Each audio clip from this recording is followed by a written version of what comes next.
அனைவருக்கும் வணக்கம். இப்போ நம்ம பார்க்க போகிற ரெசிபி ரவா கிச்சடி.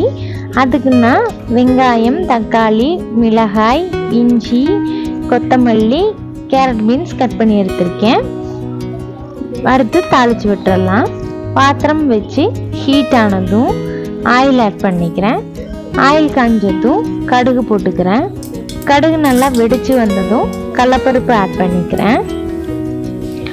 கடலைப்பருப்பு பொரிஞ்சதும் இஞ்சி ஆட் பண்ணிக்கிறேன். இஞ்சியை நான் தட்டி தான் ஆட் பண்ணியிருக்கேன்.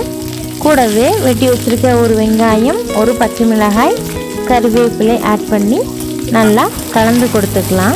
வெங்காயம் நல்லா வதங்கி வரட்டும். இஞ்சி தட்டி ஆட் பண்ணியிருக்கிறதுனால அதோட ரசம் நல்லா இறங்கியிருக்கும். நம்ம வணக்கும் போதே நல்லா மணம் அடிக்கும். வெங்காயம் நல்லா இந்த அளவுக்கு வதங்கி வந்ததும் வெட்டி வச்சுருக்கேன் ஒரு தக்காளியை ஆட் பண்ணிக்கலாம். நான் சின்ன சைஸ் தக்காளி தான் எடுத்திருக்கேன். தக்காளி நல்லா வதங்கி வந்ததும் வெட்டி வச்சுருக்கேன் கேரட் பீன்ஸை ஆட் பண்ணிக்கலாம்.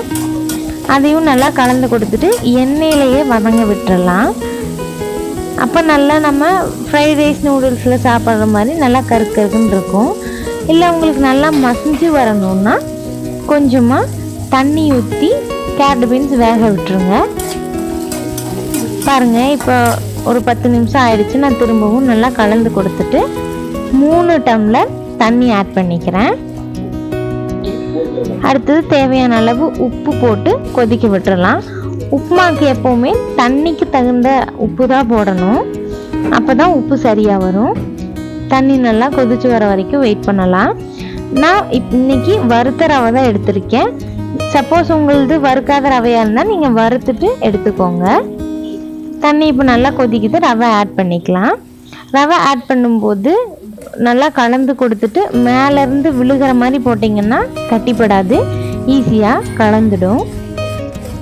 பாருங்கள், ரவை ஆட் பண்ணிவிட்டு நான் மிக்ஸ் பண்ணி கொடுத்துக்கிறேன். சீக்கிரமாகவே தண்ணியை உறிஞ்சிடும். ரவை நல்லா வேகணுங்கிறதுக்காக தான் 1க்கு 3ங்கிற கன்சிஸ்டன்சியில் நம்ம வாட்டர் ஊற்றிருக்கோம்.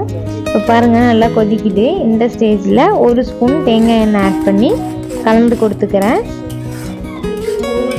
ஒரு மூடி போட்டு ஒரு 5 நிமிஷத்துக்கு வேக விட்டுறலாம். இப்போ பாருங்கள், 5 நிமிஷம் ஆயிடுச்சு.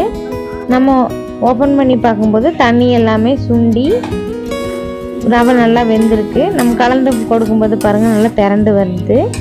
அடுத்தது நம்ம கட் பண்ணி வச்சுருக்க கொத்தமல்லி தழை தூவி நல்லா கலந்து கொடுத்துட்டோன்னா கிச்சடி ரெடி. சப்போஸ் உங்களுக்கு இன்னும் கொஞ்சம் கொலக்கலன்னு வேணும்னா கொஞ்சம் முன்னாடியே ஸ்டவ் ஆஃப் பண்ணிக்கோங்க. இது பர்ஃபெக்ட் கன்சிஸ்டன்சியில் வந்திருந்தது. இதே மாதிரி செஞ்சு பார்த்துட்டு எப்படி இருந்ததுன்னு கமெண்ட்டில் சொல்லுங்கள். வீடியோ பிடிச்சிருந்தால் லைக் பண்ணிக்கோங்க. தேங்க்யூ.